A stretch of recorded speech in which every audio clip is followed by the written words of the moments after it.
ان کی ہر طرح سے مدد کی ہے. اور میرا خیال ہے کہ یہ ڈپلومیسی میں ہم اب ون اپ ہو گئے ہیں, ہمارے یہ احسانات ہیں ان پہ. تو ابھی بہرحال دیکھتے ہیں کہ آگے کیسے بات چلتی ہے. اچھا, آپ نے ڈپلومیسی کی بات کی, آپ خود اس خطے میں پاکستان کی طرف سے بطور سفیر خدمات سر انجام دے چکے ہیں, تو اب افغانستان کے اندر طالبان کے آنے کے بعد امن و امان کی صورتحال بہتری کے حوالے سے بھی کافی جو ہے وہ خواہشات بھی ہیں ان ممالک کی کہ بہتر ہوں, اور خاص طور پر جو چین کے مفادات ہیں سی پیک کے تناظر میں اور چائنا سلک روڈ اور پھر ان ممالک تک اس کو ایکسٹینڈ کرنا, اس جو شنگھائی تعاون تنظیم کے اجلاس کا جو ایجنڈا ہے, آپ سمجھتے ہیں کہ اس میں ان ممالک کو بھی اس میں شامل کیا جائے گا اور ان کو بھی قائل کیا جائے گا تاکہ افغانستان کے تھرو یہ جو چائنا سلک روڈ ہے, جو سی پیک ہے, اس کے ثمرات پورے خطے تک پہنچے, پورا خطہ ترقی کرے, افغانستان ترقی کرے؟ دیکھیں, چائنا کا بہت بڑا انٹرسٹ ہے سی پیک میں. انہوں نے, اور جو رکاوٹ تھی وہ افغانستان کی صورت میں وہاں امریکن آکوپیشن تھی, اور میں سمجھتا ہوں کہ جو امریکن آکوپیشن تھی اس کا ایک بہت بڑا مقصد تو تھا وہ چائنا کے راستے میں ہرڈلز پیدا کرنا تھا. تو یہ بہت بڑی رکاوٹ دور ہو گئی ہے, اور چائنا ابھی آپ نے دیکھا انہوں نے پیسے بھی اناؤنس کیے ہیں ان کے لیے, مدد بھی اناؤنس کی ہے. پاکستان تو پہلے بھی راشن وغیرہ بھی بھیج رہا ہے, مدد بھی کر رہا ہے. تو پریکٹیکلی تو ہم نے ان کو ایکسپٹ کر لیا ہے, اور ہم ساری دنیا میں پلیڈ بھی کر رہے ہیں کہ ان کی مدد کرنی چاہیے. اگر ہم نہیں چاہتے کہ افغانستان ایک دوبارہ پرابلم ایریا بن جائے تو ہمیں ان کی مدد کرنی چاہیے طالبان کی. سر, ایک اور قطع کلامی کی بات ہے, لیکن ایک اور جو افواہ پھیلائی جا رہی ہے امریکن میڈیا کی جانب سے, امریکی جرنیلوں کی جانب سے, کہ القاعدہ دوبارہ سرگرم ہو سکتی ہے اور طالبان کے آنے کی وجہ سے وہ دوبارہ امریکہ پر حملہ آور ہو سکتی ہے. ستمبر کے اندر ہی یہ باتیں پھر جو ہے وہ کی جا رہی ہیں. تو آپ سمجھتے ہیں کہ امریکن CIA کوئی نئی گیم پلان کر رہی ہے اس خطے کے لیے؟ دیکھیں, نئی گیم تو وہ ہمیشہ مصروف رہتے ہیں, لیکن جہاں تک تعلق ہے, دیکھیں ان کو ایک اتنی بڑی ڈیفیٹ ہوئی ہے. میرا خیال ہے یہ ویتنام سے بھی بڑی ڈیفیٹ ہے, کیونکہ ویتنام کے زمانے میں تو میڈیا بھی اتنا ایکٹیو نہیں تھا. ابھی تو اتنی بڑی ڈیفیٹ ہوئی ہے, تو اس کے فوراً بعد یہ اس پوزیشن میں نہیں ہے کہ وہ کوئی بہانہ لگا کر دوبارہ افغانستان میں آ جائیں. دیکھیں, اگر انہوں نے دوبارہ آنا ہوتا تو ان کو سر پر پیر رکھ کے بھاگنے کی کیا ضرورت تھی. تو وہ جس طرح سر پر پیر رکھ کر بھاگے ہیں اور جس طرح ان کی ہزیمت ہوئی ہے, جس ذلت کے ساتھ وہ گئے ہیں, میرا نہیں خیال کہ وہ مستقبل قریب میں افغانستان تو چھوڑے کسی اور ملک میں بھی جرات کریں گے جانے کی. اچھا سر, آپ کے مختلف کالمز بھی ہم نے پڑھے ہیں اخبارات میں, اس میں آپ نے افغانستان میں طالبان کے بعد جو صورتحال ہے, جو چیلنجز ہے, اس پر بھی آپ نے روشنی ڈالی ہے. طالبان کی جو عبوری حکومت ہے اس کو آپ کے خیال میں کیا کیا چیلنجز درپیش ہیں, اور دنیا ابھی تک بالخصوص یورپ ان کو تسلیم کرنے کی طرف نہیں آ رہا؟ ان سے مذاکرات تو امریکہ نے کیے پاکستان کے ذریعے سے, لیکن ان کو تسلیم کرنے کی جب بات کی جاتی ہے تو امریکہ پاکستان کو بھی پریشرائز کرتا ہے کہ آپ ابھی طالبان کو, ان کی حکومت کو تسلیم نہ کریں. کیا کہنا چاہیں گے, کیا کرنا چاہیے پاکستان کو؟ آپ میرا خیال ہے یہ ایک ڈیفیٹسٹ اپروچ ہے امریکہ کی اور یورپینز کی, کیونکہ صرف امریکہ کو ڈیفیٹ نہیں ہوئی ہے, ان کے تمام الائیز کو ڈیفیٹ ہوئی ہے.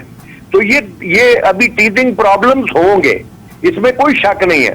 لیکن جو سب سے بڑا ہرڈل تھا, جو سب سے بڑا پرابلم تھا, جو سب سے بڑی فتح تھی, وہ طالبان نے حاصل کر لی ہے. ابھی جو پرابلمز ہیں یہ پرابلمز چلتے رہیں گے, تھوڑے تھوڑے پرابلمز چلتے رہیں گے, لیکن جہاں تک ان کے طرز حکمرانی کا تعلق ہے, طرز زندگی کا تعلق ہے, دیکھیں انہوں نے یہ جو ساری قربانیاں دی ہیں ہزاروں بیسیوں ہزاروں لوگوں کی, وہ دیے اپنے طرز زندگی کے لیے. اگر وہ یورپ بننا چاہتے, اگر وہ اپنا طرز زندگی چھوڑنا چاہتے, اور یورپ والے اور امریکہ والے ان پہ کیا الزام لگاتے ہیں کہ یہ ہمارا طرز زندگی مسلمان بدلنا چاہتے ہیں. تو اگر وہ طرز زندگی نہیں بدلنا چاہتے تو وہ کیسے ڈیمانڈ کر سکتے ہیں ایک شکست خوردہ طاقت ہو کر کہ وہ افغانستان کو کہیں کہ اپنا طرز زندگی بدل لیں؟ یہ ایسے ہی کام چلے گا. یہ بڑے اسٹرانگ لوگ ہیں, انہوں نے بہت بڑی طاقت کو شکست دی ہے, ان کے ساتھ مقابلہ کرنا آسان نہیں ہے. یہ جیسے کل پرائم منسٹر نے اپنے انٹرویو میں کہا کہ کوئی فارن پاور, کوئی فارن فورسز اس ملک پہ قبضہ نہیں کر سکتی. یہ تو انہوں نے ثابت کر دیا ہے نا. بالکل صحیح. تو ابھی یہ چھوٹے چھوٹے ہرڈلز ہیں, یہ چلتے رہیں گے. ہرڈلز میں خاص طور پر اگر ہم بات کریں تو جو یورپ ہے اور جو NGOs ہیں وہ خواتین کے حقوق کو لے کر کافی پروپیگنڈا کر رہی ہیں طالبان کے خلاف. اس بارے میں کیا رائے رکھتے ہیں آپ؟ دیکھیں جی، خواتین کے حقوق کی بات یہ کس منہ سے کر رہے ہیں؟ دیکھیں، ایک پاکستانی خاتون ڈاکٹر عافیہ صدیقی، بالکل اس بیچاری کو یہاں سے اغوا کر کے لے کے گئے اور اس کو 87 سال سزا دے دی. وہ بھی تو ایک خاتون ہے. بالکل صحیح. اور جس طرح جو خواتین کے ساتھ انہوں نے رویہ افغانستان میں رکھا، جو انہوں نے گوانٹاناما بے کی ابھی تفصیلات نکل رہی ہیں کہ وہ پرزنر کے ساتھ کیا کرتے تھے، تو یہ لوگ تو وہ لوگ ہیں جنہوں نے کالوں کو غلام بنا لیا. غلاموں کی سب سے بڑی منڈی تو امریکہ اور یورپ تھا. تو یہ کس منہ سے بات؟ اچھا، ڈاکٹر عافیہ صدیقی کا ذکر آ گیا، ذکر خیر آ گیا، تو عمران خان صاحب نے وزیر اعظم بننے سے قبل ان کی بہن، ان کی والدہ سے یہ وعدہ کیا تھا کہ جب وہ وزیر اعظم بن جائیں گے تو امریکہ سے بات کریں گے اور ڈاکٹر عافیہ صدیقی کو بحفاظت وطن واپس لانے میں اپنا کردار ادا کریں گے. لیکن ابھی تک ہم نے ایسا نہیں دیکھا. جب طالبان کے ساتھ مذاکرات ہو رہے تھے تو آپ سمجھتے تھے کہ پاکستان کے پاس وہ اچھا وقت تھا، ڈاکٹر عافیہ صدیقی کے حوالے سے بھی بات چیت کرتے اور ڈاکٹر عافیہ صدیقی جو کہ قوم کی بیٹی ہیں ان کو وطن واپس لانے کے لیے اقدامات کیے جاتے؟ لیکن میرے خیال میں پاکستان نے تو اپنے طور پہ کوشش کی ہے. ہر چیز جو ہے وہ اعلان نہیں کی جاتی، خاص طور پہ جو ناکامی ہو اس کا اعلان نہیں کیا جاتا. لیکن ان کو اس کو چھوڑنے میں بڑے رسک انوالوڈ ہیں. لیکن جب اگر وہ ان کو آزادی دے دیتے ہیں تو وہ جو پوری کہانی ہے اس کے پیچھے وہ تشتزبام ہو جائے گی. تو وہ کہانی تو وہ نہیں، وہ تو انہوں نے کوئی نیکی تو نہیں کی ہوئی ہے، بہت بڑا ظلم کیا ہوا ہے. تو وہ ظلم کی ساری کہانی جو ہے سامنے آ جائے گی. تو امریکہ وہ اس پوائنٹ آف ویو سے ان کو سوٹ نہیں کرتا. ورنہ تو آپ نے دیکھا ہے بڑے بڑے لوگوں کو انہوں نے چھوڑا ہے، اور پاکستان اس پوزیشن میں نہیں تھا کہ ان کو مجبور کر سکے. اگر ہوتا تو میرا خیال ہے کہ عمران خان کی پوری کوشش ہوتی کہ وہ یہ کام کرتے. اچھا، ایک بار پھر ہم اپنے ٹاپک کی طرف آتے ہیں، شنگھائی تعاون تنظیم کی طرف آتے ہیں. ایران کا آپ نے ذکر کیا اور بڑی اہم گفتگو کی کہ ایران، پاکستان جو ہے کوشش کر رہا ہے کہ ایران بھی شنگھائی تعاون تنظیم میں آ جائے. اب امریکہ اس خطے سے جا چکا ہے. امریکہ نے دباؤ ڈالا تھا، امریکہ نے ایران پر پابندیاں ڈالی. پاکستان ایران پائپ لائن کا جو منصوبہ تھا تاپی، وہ بھی ابھی تک سرد خانے کی نظر ہے. پائپ لائن تو آگے تھے زرداری صاحب کے دور میں، لیکن امریکی دباؤ کے تحت وہ گیس پاکستان نہ آ سکی. تو آپ سمجھتے ہیں کہ اب جو نیا بلاک جیسا کہ آپ فرما رہے ہیں نیا بننے جا رہا ہے، پاکستان، چائنا، اس میں ایران اور یہ ساری وسط ایشیائی ریاستیں ہیں، تو اب یہ معاملات جو ہیں وہ پاکستان کے ہاتھ میں ہیں. پاکستان اور ایران کے لیے بہتر ہے کہ وہ اس منصوبے کو دوبارہ شروع کریں جو خطے کے مفاد میں ہے، پاکستان کے مفاد میں ہے، ایران کے مفاد میں ہے، یا ابھی بھی ہم امریکہ کے دباؤ میں رہیں گے، ایران امریکہ کے دباؤ میں رہے گا اس تناظر میں؟ کہ اب پاکستان جو اپنے پتے تو پاکستان نے ڈپلومیٹیکلی کھیلنے ہیں، لیکن جہاں تک دباؤ کا تعلق ہے نا، میرا خیال ہے کہ اگر آپ غور سے پرائم منسٹر کا انٹرویو ہی دیکھ لیں، وہ ایک انٹرویو نہیں تھا، وہ تو امریکہ سے ایک قسم کی بات کر رہے تھے، امریکی عوام سے بھی بات کر رہے تھے، امریکی حکومت سے بھی بات کر رہے تھے. تو انہوں نے علن اعلان یہ بھی کہا کہ اگر میں اس زمانے میں پرائم منسٹر ہوتا تو میں کبھی اس جنگ کو جوائن نہ کرتا. تو انہوں نے اپنا رویہ جو ہے معذرت خانہ نہیں رکھا. یہ ہمیں انفیکٹ یقین نہیں آ رہا کہ پاکستان کا بھی کوئی پرائم منسٹر اتنا اسٹریٹ فارورڈ اور اتنا جرت کا مظاہرہ کر سکتا ہے. بالکل صحیح. اس سے پہلے بھی وہ اپنے انٹرویو میں ایبسولوٹلی ناٹ کہہ چکے ہیں، وہ کہہ چکے ہیں، اور انہوں نے اس کے بعد بھی اس کا ثبوت دیا ہے. دیکھیں، آپ نے اگر حکمت یار کا انٹرویو سنا ہو تو انہوں نے یہ بتایا کہ جو انہوں نے کہا تھا اس پہ عمل کر کے دکھایا عمران خان نے. تو مطلب ہے ان کی ویکنیسز اپنی جگہ، ایڈمنسٹریشن کی ویکنیسز بھی ہیں، لیکن جہاں تک ان کا تعلق ہے فارن پالیسی کا اور جہاں تک ان کے حوصلے اور جرت مندی کا تعلق ہے، میرا خیال ہے کہ انہوں نے تاریخ میں اس سے زیادہ جرت مندی کا مظاہرہ ہمارے کسی فوجی یا کسی سولین حکمران نے نہیں کیا. بالکل صحیح. جہاں صاحب جو صحیح کام ہے اس کی تعریف کرنی چاہیے، میڈیا کا بھی یہی رول ہونا چاہیے، اور جو جہاں پر کوتاہی یا کمی دکھائی دے وہاں پر تنقید کا نشانہ بھی بنانا چاہیے. تو اب اس شنگھائی تعاون تنظیم کے جو آؤٹ کمز ہیں وہ آپ کیا دیکھ رہے ہیں پاکستان کے لیے، خطے کے لیے؟ ڈیفینیٹلی اچھے ہوں گے، کیونکہ شنگھائی تعاون تنظیم تو آپ کو پتا ہے کہ یہ دوسرے بلاک کا جو میں ذکر کر رہا ہوں، یہ زیادہ لوگ تو یہ لوگ ہیں نا، تو اس کا ڈیفینیٹلی اچھا خطے پر اثر پڑے گا. اور یہ امریکہ کو اس کا انفیکٹ امریکہ کے لیے یہ ایک وارننگ ہے. یہ جو اگر اس خطے کے لوگ اکٹھے ہوں گے